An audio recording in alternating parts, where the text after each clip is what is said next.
খুব বর্ষাকালে যেন কেউ পাহাড়ের দিকটা মানে অ্যাডভেঞ্চারাস হিসেবে ইউজ না করে।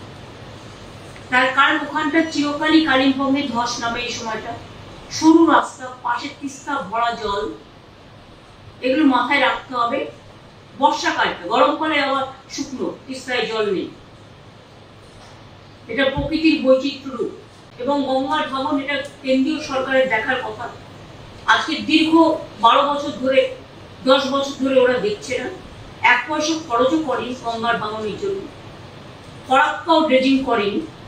বাংলাদেশের সাথে যখন আমাদের চুক্তি হয়েছিল তখন কথা ছিল যে বাংলাদেশের যে জলটা যাচ্ছে সেটাকে রিভাইভ করবার জন্য, যাতে আমাদের এখানে প্রবলেম না হয়, ড্রেজিং করা হবে।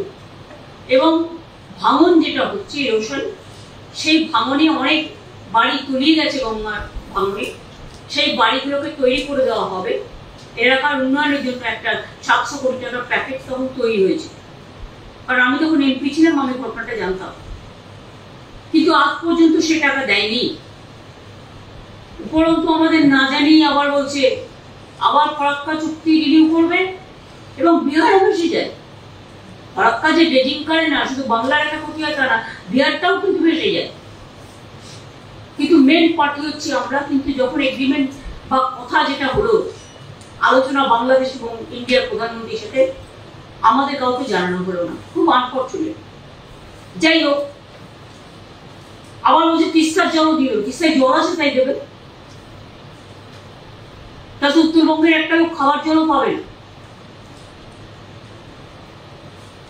বর্ষার জল দেখে যেন গ্রীষ্মের জলের কথা আমরা না ভাবি।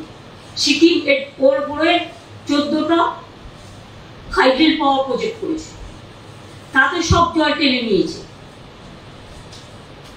যখন সিকিম 14টা হাইড্রেল পাওয়ার করলো তখন সেন্ট্রাল গভর্নমেন্টের কেয়ার নেওয়া উচিত ছিল।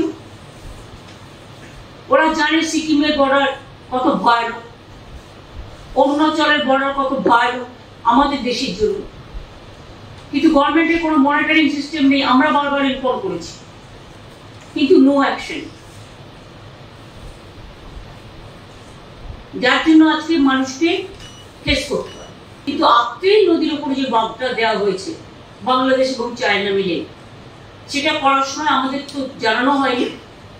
আর তাতে কিন্তু অনেক মানুষ পানীয় জল ওখানে পাচ্ছে না, একটা সংকট তৈরি হয়েছে জলে তীব্র।